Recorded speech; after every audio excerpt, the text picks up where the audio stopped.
seja um missionário. Missionário não é aquela pessoa que vai para outro país apenas.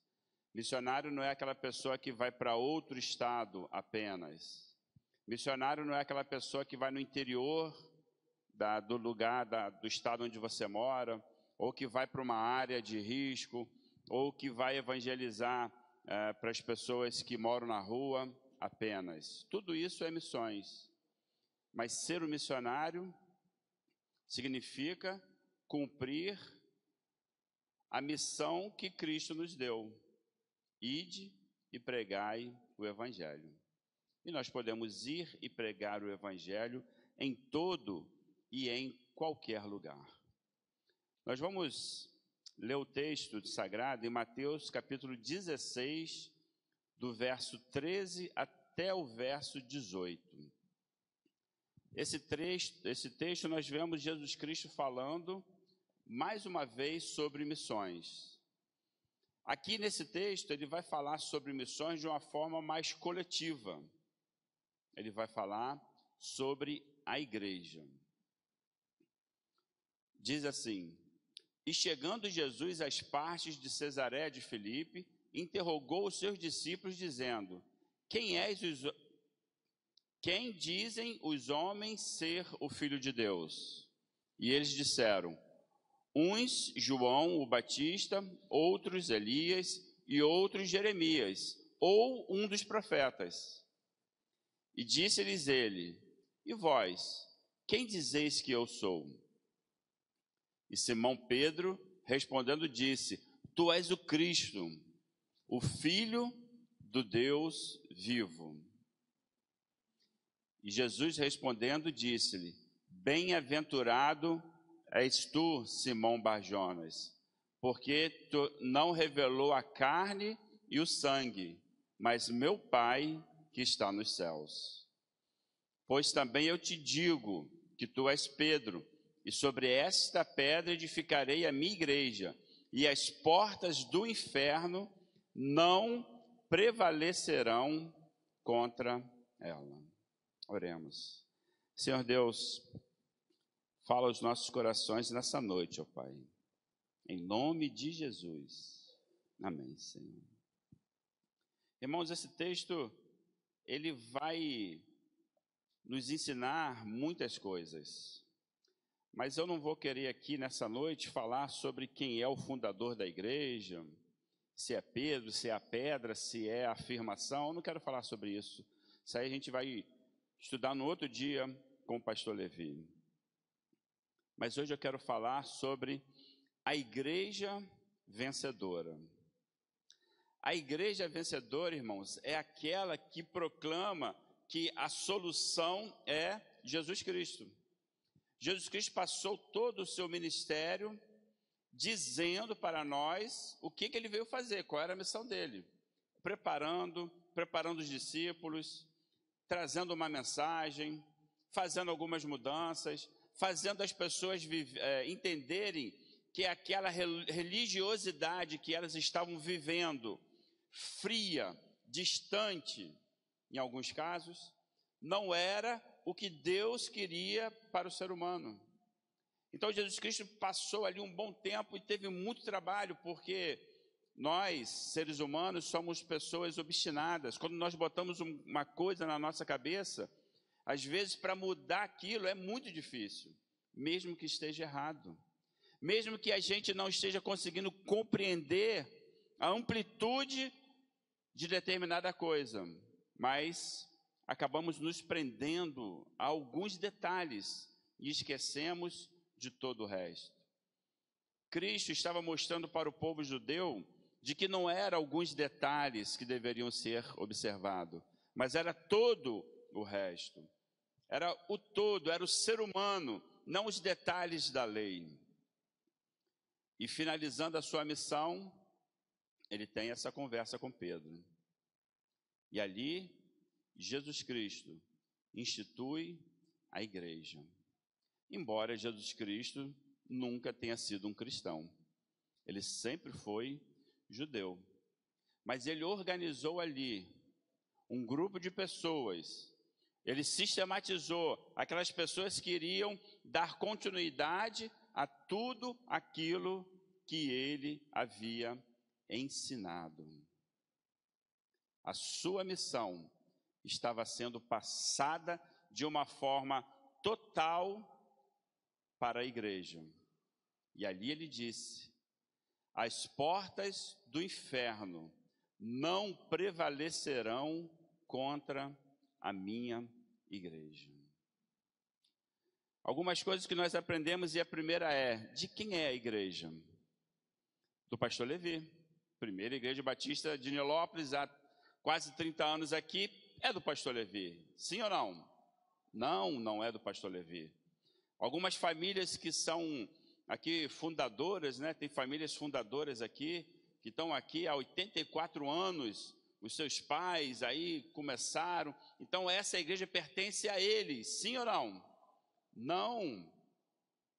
A igreja pertence então aos jovens que estão aí com mais vigor, com mais energia, que vão levar a igreja à frente. Pertence a eles? Não. A igreja pertence aos ricos, aos poderosos que se reúnem aqui? Não, irmãos, a igreja não pertence a nenhum desses grupos. A igreja pertence a Jesus. Embora eu tenha ficado feliz em ver que os jovens se empolgaram ali. Amém, jovens? Não, amém não. Eu falo amém, vocês falam o quê? Uhul! O amém fica para os mais velhos, os mais jovens vai no uhul, tá bom. Irmãos, a igreja é de Cristo. E Jesus, ele nos deu uma missão para essa igreja. Ele nos dá uma missão individual e aqui ele está nos dando uma missão coletiva. Ele está dizendo assim: olha, tudo aquilo que eu ensinei a vocês para fazerem, vocês vão fazer. É para fazer, é para meter a mão e seguir. A receita foi dada. O manual foi entregue. Está tudo certo, está tudo combinado. E olha, as portas do inferno não vão impedir vocês. Quer dizer o quê? Os problemas que surgirem não vão ser grandes o suficiente para parar essa igreja. Amém? Cadê a turma? Bom, vamos de novo. Amém? Aí, gostei. Não vai ser suficiente para parar a igreja, irmãos. No começo do cristianismo, iluminava-se a cidade de Roma com um cristão morto, incendiava, alimentava-se animais no Coliseu com cristãos, e tantas outras coisas que fizeram para matar os cristãos, para acabar com a igreja, mas a igreja prevaleceu, porque a palavra de Jesus, ela é poderosa. A palavra de Jesus, a Bíblia e a palavra dita por Jesus, ela tem poder. O nome de Jesus tem poder. E vocês sabem disso. Nós sabemos disso. O problema é que às vezes nós esquecemos. O problema é que às vezes alguma outra coisa nos faz parar de pensar e refletir sobre isso. O problema é que às vezes as coisas que nos cercam no dia a dia nos faz não lembrarmos desse poder que a palavra de Jesus tem. E eu queria falar sobre essas coisas nessa noite. A igreja vencedora, ela não sucumbe a algumas coisas. A primeira coisa são as ideologias. Quais ideologias? A primeira é a secularização. Uma palavra antiga, né? Que a gente já ouvia falar há muito tempo. Eu lembro, eu adolescente, eu ouvindo o estudo lá, existe aí a questão da secularização, está querendo entrar na igreja. Irmãos, isso já é uma realidade, a igreja já está secularizada. Hoje em dia, nós vemos que muitas pessoas, elas vivem uma vida pública de um jeito e vive uma vida particular de outro jeito. A igreja, ela está saindo do religioso para o secular. A igreja, muitas igrejas, né? Não estou dizendo todas as igrejas, mas muitas igrejas, quem domina a igreja não é mais Deus. Algumas igrejas, Jesus já não é mais o centro da igreja. A coisa mais importante da igreja é outra coisa, menos Jesus. A religião se tornou mais importante. Tem igrejas que pregam aí que sem a igreja você não vai para o céu. O único caminho de chegar até Deus é através da igreja. E não é isso que a Bíblia diz. A secularização, ela entra na igreja quando às vezes as pessoas vão para a igreja, elas socializam, elas vêm com a melhor roupa, elas ouvem uma música bonita, aplaudem, assistem alguma coisa bonita no telão. E aí, ao retornar para casa, alguém pergunta: o que você aprendeu hoje na igreja? Era para aprender alguma coisa? Eu achei que era só para socializar. Muita gente vem com quase nada para a igreja e volta com menos do que aquilo que veio. Isso é um sinal da secularização da igreja, onde às vezes o que se fala aqui no púlpito, né, das igrejas por aí, não consegue alcançar o coração das pessoas, não consegue alcançar a necessidade das pessoas, mas muitas das vezes alcança a ambição das pessoas, quando quem está aqui na frente só fala de dinheiro, só fala de enriquecer, só fala de se dar bem na vida.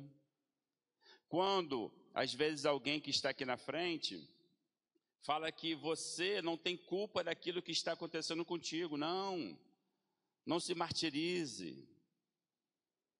Isso é relativo. O pecado é uma coisa relativa. E ele não traz consequências, porque a graça de Deus, ela vai se sobrepor a tudo isso. Secularização da igreja, irmãos, porque a Bíblia não fala isso. A Bíblia não fala isso. Nós temos que ter muito cuidado para que a religiosidade não seja maior do que o nosso compromisso de vida com Jesus Cristo. É muito bom botar uma boa roupa, pegar uma boa Bíblia e sair pela rua, né, dando ali aquela imagem de pessoa correta, de religioso, às vezes falar bonito, mas como está sendo a vida dessas pessoas? A secularização, ela não pode vencer uma igreja que é vencedora. Outra ideologia que tem tentado destruir a igreja é o consumismo. Precisamos ter mais. Não é assim? Quanto mais, melhor. Amém? Ainda bem que não, né? Depende da coisa. Quanto mais de Deus, melhor. Só que o consumismo é que não tem freio isso. Quanto mais, melhor do dinheiro, quanto mais, melhor do conforto, sem se importar com o próximo. Eu não vejo problema nenhum em a pessoa querer ser rica. Graças a Deus. Há estudiosos aí que dizem que um dos homens mais ricos de todos os tempos da história da humanidade foi Salomão. Fazendo-se um cálculo hoje da riqueza que Salomão teve, passaria de trilhões de dólares, calculando tudo aquilo que a Bíblia relata sobre as riquezas de Salomão. Então, a riqueza, ela não é essencialmente má. O problema é o que a gente faz com a riqueza. O problema é como as pessoas querem ficar ricas. O problema é o que um cristão faz para querer ter mais. Porque às vezes o ter mais está excluindo aqueles que tem pouco ou que não tem nada. Às vezes, para ter mais, pisa-se em cima daqueles que estão abaixo de forma humilhante, de forma destrutiva. A igreja não foi feita para isso. Jesus Cristo disse: vinde a mim, todos os que estão cansados e oprimidos. Então, como que uma igreja consumista pode agir dessa forma, excluindo os oprimidos? Existe, irmãos. Existe isso por aí. E quando eu falo a igreja, eu não estou falando apenas a instituição, apenas as paredes, até mesmo porque as paredes são templo. Porque eu já disse aqui uma vez, eu acho que a gente podia até repetir, né? Vamos repetir? A igreja sou eu. Vamos todo mundo junto? A igreja sou eu. É isso, você é a igreja. Jesus Cristo habita em você, não é aqui nesse templo. Porque existe uma igreja lá na Turquia, em Constantinopla, que hoje é chamada de Istambul, chamada Águia Sofia. É uma igreja enorme, é muito bonita ela.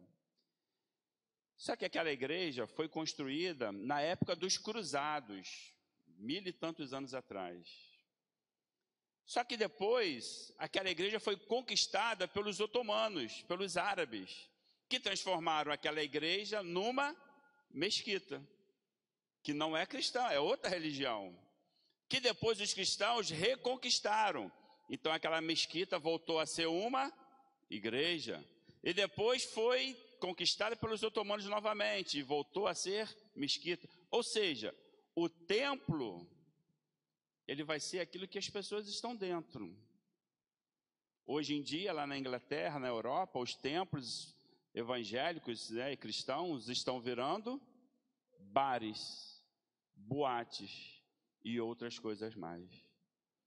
Então, a igreja são as pessoas, somos nós, eu, você. E a gente não pode deixar que o consumismo, o querer ter mais a qualquer custo, esteja motivando a nossa vida. Porque o consumismo, ele tira o foco de Deus e coloca no ter. A pessoa deixa Deus de lado, porque ela quer ter mais, mais e mais. Uma outra ideologia que tem tentado vencer a igreja é o pluralismo religioso.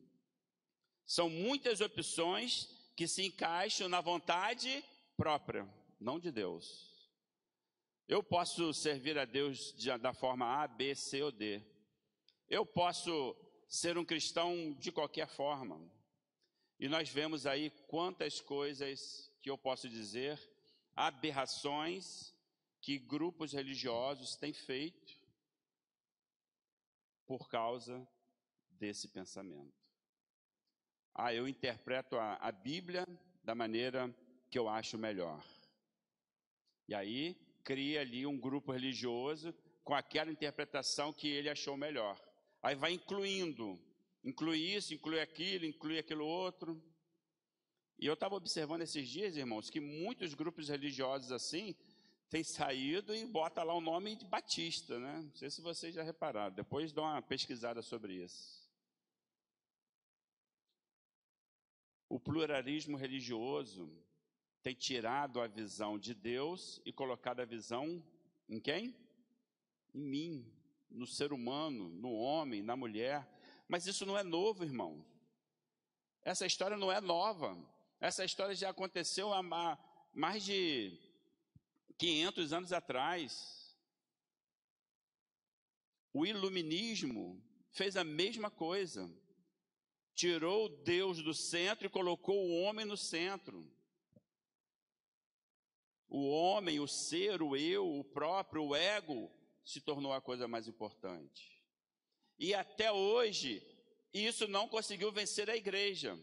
E não pode acontecer de vencer agora. Não pode ser na nossa administração que isso vai acontecer. Nós não podemos permitir isso.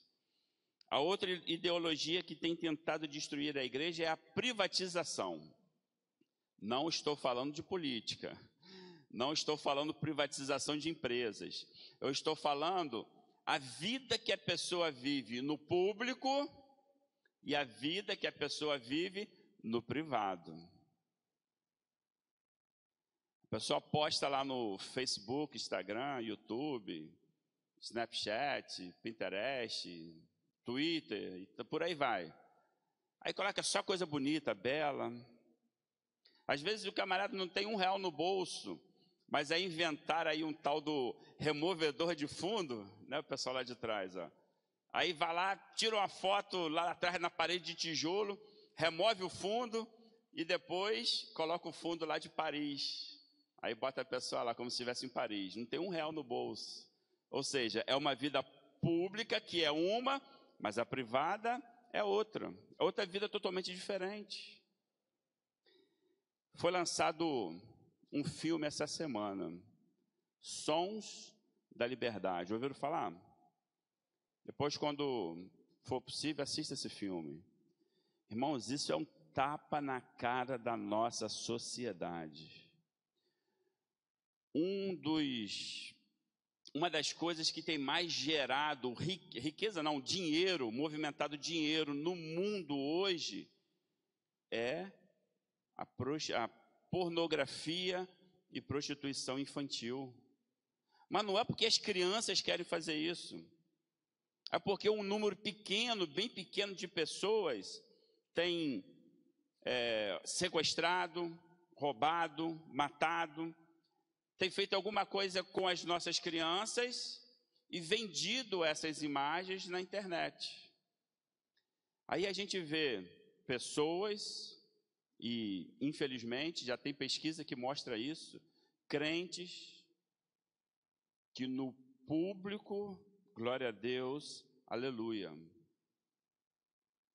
Mas no privado, quando está ali, ó, dentro de casa, trancado no quarto, no computador ou no seu celular, está vendo esse tipo de imagem que tem destruído vidas de muitas crianças, de muitas famílias. Nós não podemos permitir isso, a igreja não pode permitir essa coisa. Porque se esses caras vendem essas imagens e ganham tanto dinheiro, é porque é muita gente consumindo as imagens. As pessoas não têm coragem de ir ali abusar de uma criança, mas têm coragem de ver pela internet a imagem disso. É o mesmo resultado, é o mesmo estrago. E como pode países cristãos, estados cristãos, cidades cristãs, isso acontecer de uma forma tão grande? A igreja, irmãos, tem que lutar contra essa privatização. A minha vida no privado tem que ser a mesma vida do público. Aquilo que eu faço, que todo mundo vê, tem que ser a mesma coisa que eu faço quando ninguém vê. E deixa eu te dizer uma coisa, presta bastante atenção. Você não é aquela pessoa do público.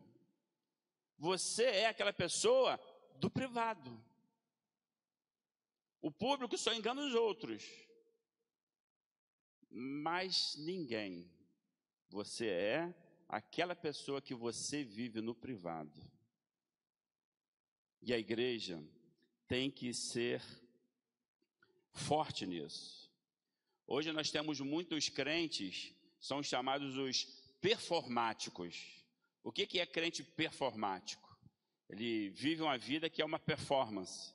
Performance é aquilo que você faz se faz com qualidade, você se prepara, você estuda, se qualifica e você vai lá e faz uma performance. Por exemplo, um ator é um performático, um jogador de futebol é um performático, porque ele tem uma performance ali, ele faz algo extraordinário, que todo mundo acha bonito, mas naquele momento, para aquilo, depois pronto.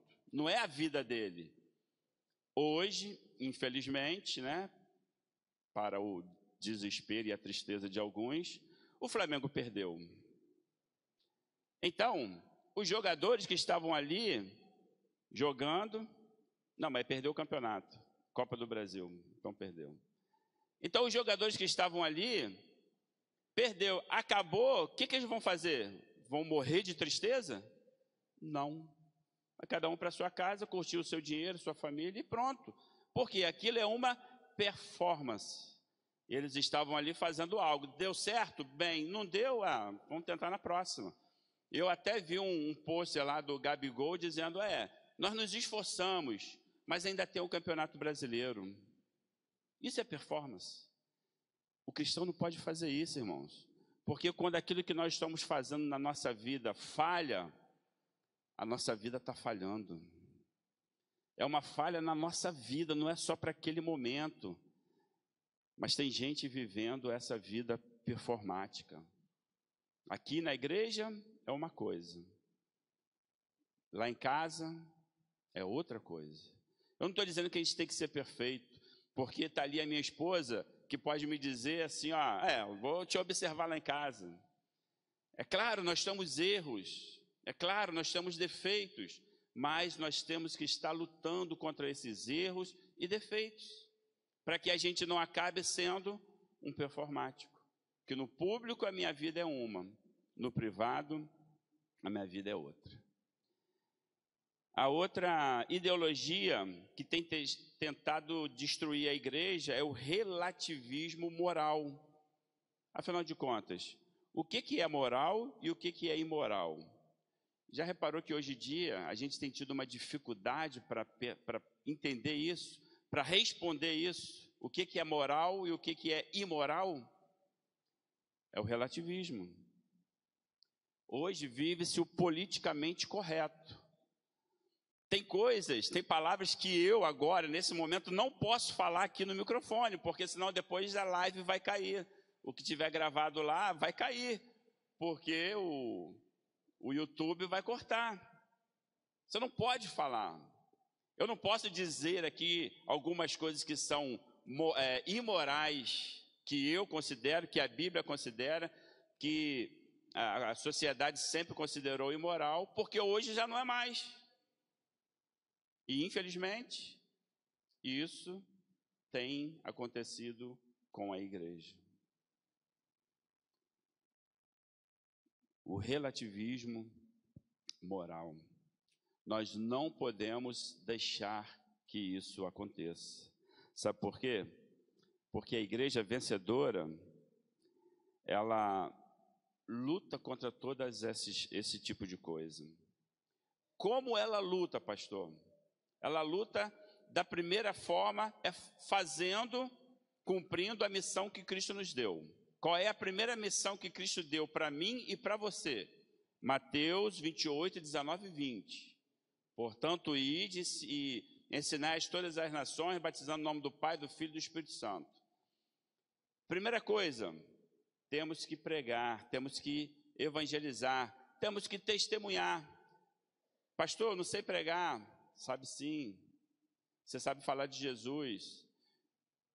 Você sabe quando Jesus curou um cego e os judeus foram lá perguntar quem era esse que tinha curado, porque alguns estavam dizendo que era profeta, outros estavam dizendo que era adivinho. O cego disse uma coisa maravilhosa que nos ensina muito. Aquele ex-cego já, né? Ele falou assim, olha, se ele é profeta, se ele é mestre, eu não sei. Eu sei de uma coisa, eu era cego, agora eu vejo. Ele promoveu uma transformação na minha vida.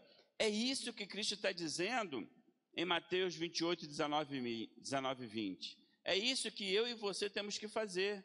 Simplesmente dizer, eu era cego, mas através de Jesus, agora eu vejo. O pecado que dominava a minha vida, através de Jesus, não domina mais. Nós temos que fazer isso em todo lugar. Por isso que eu comecei dizendo que o missionário não é apenas aquele que vai para outro país, para outro estado, para uma área de risco, para algum grupo específico, porque isso você pode fazer em qualquer lugar. Vai comprar um pão na padaria, vai para a escola, vai para o trabalho, vai sentar na praça. Pastor, eu sou aposentado, vai jogar dominó na praça. A igreja precisa evangelizar a cada dia e dizer que a solução é Jesus Cristo. Irmãos, mais do que nunca, a nossa sociedade precisa de Jesus. Primeiro que eu acredito que a gente já está caminhando para o fim. Caminhando para o fim, irmãos. As coisas estão ficando muito mais próximo daquilo que Apocalipse diz do que em tempos passados. Precisamos nos apressar. A igreja vencedora, ela glorifica a Deus. Coloca para mim, por favor, em Gálatas 4, versículos 6 até o 7. Ela glorifica a Deus através da ação do Espírito Santo em nós.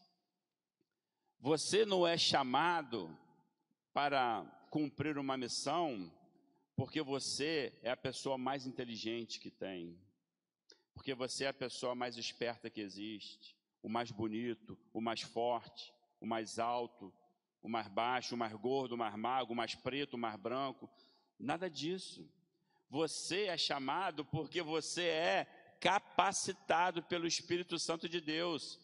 E porque vós sois filhos, Deus enviou aos vossos corações o Espírito de seu Filho, que clama, Abba, Pai. Assim que já não é mais servo, mas filho. E se és filho, és também herdeiro de Deus por Cristo. Você se tornou filho de Deus. E o Espírito Santo, ele te capacita a fazer isso. A gente vê quantas pessoas, fazem coisas tremendas na evangelização, em outros países, aqui no Brasil, em alguns lugares difíceis. E a gente fica aqui olhando. Durante essa semana foram tantas experiências contadas. Eu mesmo tenho tantas experiências que já vivi lá como missionário, aqui no Rio, lá em Minas. E a gente fica olhando assim, meu Deus, que coisa maravilhosa. Olha como Deus age na vida daquela pessoa, daquele homem, daquela mulher de Deus. Só que aquele homem e aquela mulher de Deus é você. Porque Deus não quer agir em alguns, através de alguns. Ele quer agir através de todos. É claro que nem todo mundo vai ser Moisés. Nem todo mundo vai ser José do Egito. Nem todo mundo vai ser Pedro. Nem todo mundo vai ser Paulo. Mas todo mundo vai ser quem todo mundo é. Tem pessoas que vão fazer coisas grandiosas. Mas tem pessoas que às vezes vão trabalhar e só um vai chegar até Jesus Cristo através dela. E quem sabe esse um não é o Billy Graham? Quem sabe esse um que você vai evangelizar não é o Moody? Quem sabe esse um não é vai se tornar um grande homem de Deus que vai levar multidões a Jesus? Nós não sabemos. O que nós precisamos é glorificar a Deus e trabalhar para o Senhor, porque é isso que a igreja vencedora faz. E para terminar, a igreja vencedora, ela é uma comunidade terapêutica. Vamos lá, o que é uma comunidade terapêutica? Coloca, por favor, Tiago 5, verso 13 e 14. A comunidade terapêutica, ela trabalha em alguns aspectos. A cura do corpo. Está alguém entre vós aflito? Ore. Está alguém contente? Cante louvores. Está alguém entre vós doente? Chame os presbíteros da igreja e ore sobre ele, ungindo com azeite em nome do Senhor. Continua. E a oração da fé salvará o doente, e o Senhor o levantará. E se houver pecado cometido, ser-lhe-ão perdoados. Irmãos, quando a igreja está trabalhando, quando a igreja está de fato sendo igreja, ela traz cura para o corpo, através da oração, através da fé, através da ação da igreja. Isso é uma comunidade terapêutica.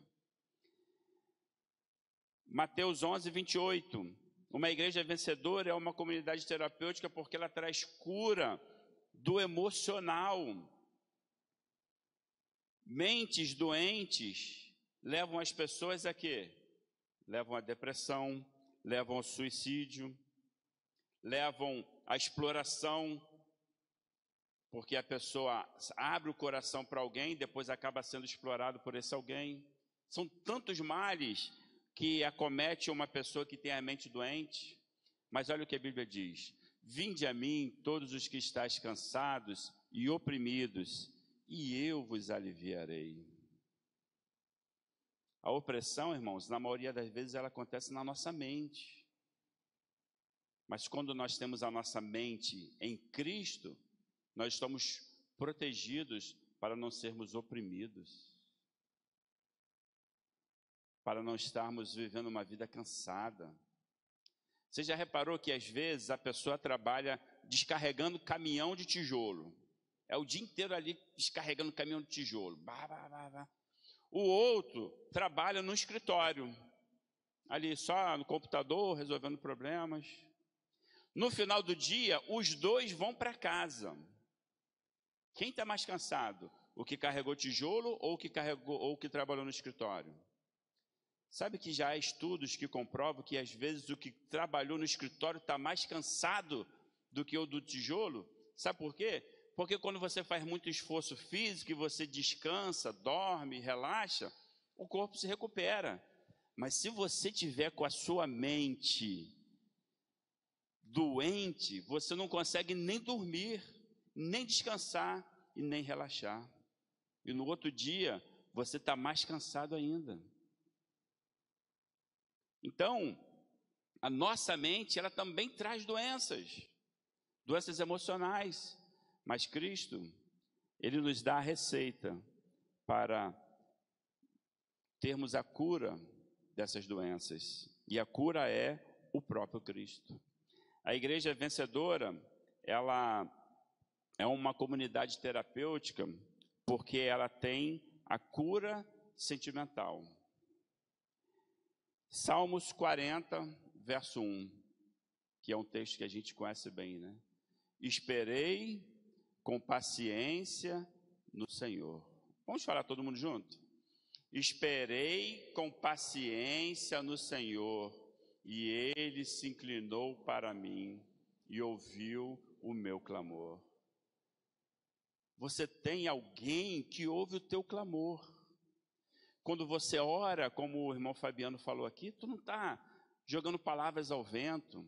Tem uma frase agora que está na moda, né? Jogou para o universo. Você não está jogando nada para o universo não, meu irmão. Você está falando com Deus Criador, que cuida de nós, que se importa contigo, comigo e com todos.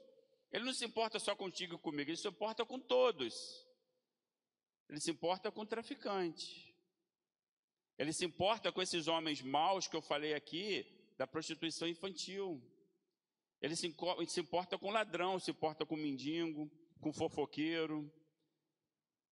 Ele se importa com adúltero, com viciado. Ele se importa com todos.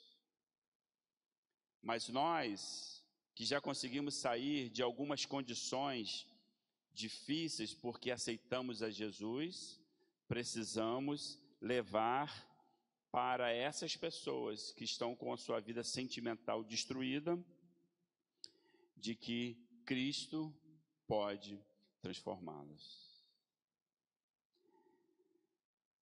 Não ser ansioso, lançar sobre Jesus toda a nossa ansiedade. Tem pessoas que têm um problema sério com depressão, né? E eu não estou querendo aqui dizer que depressão é uma coisa simples, né? Que chupou uma bala, resolveu, abriu uma latinha. Não, nada disso. Mas a base para se curar na depressão é lançar sobre Jesus as nossas ansiedades. Partiu daí, você começa a fazer um tratamento. E aí você, é claro, vai buscar uma ajuda profissional, você vai buscar ajuda na comunidade da igreja, você vai se relacionar com os irmãos, e aí começa-se um processo para se livrar da depressão. Mas quando nós damos o primeiro passo, lançando sobre Jesus a nossa ansiedade, já começamos a trabalhar contra a depressão. Então, a Bíblia tem essas respostas. E a igreja, ela precisa ser o lugar onde as pessoas vão encontrar a solução para os seus problemas. E como já dizemos aqui, a igreja sou eu. A igreja é cada um de nós. As pessoas não vão encontrar isso só porque vieram no templo. Porque às vezes ele não pode vir no templo, mas às vezes ele vai bater na porta da tua casa. Às vezes ele está sentado do teu lado no ônibus. Às vezes é um amigo do WhatsApp, do Facebook, do Instagram. Às vezes é alguém que vai para cima de você falar contigo com mais intenções. Teve um dia que eu trabalhando, aí dirigindo, nessa época eu estava no táxi. Eu peguei 2 rapazes ali na Avenida Brasil, saindo da favela do Caju, indo para a favela de Padre Miguel. Meia-noite e pouco, quase 1h. Na hora que eu parei o carro, eu olhei assim, eu falei, ih, Senhor, vem com o teu anjo porque vai dar problema. Esses 2 aí estão mal intencionados. Estava na cara, irmãos, estava mal intencionado. O Espírito Santo já me disse logo, ó, se prepara que vem problema aí. Mas vamos lá que a gente vai administrar isso. Na hora que abriram a porta, eu falei, entra rápido, corre, vamos embora. Aí os caras se assustaram, olharam, o que foi?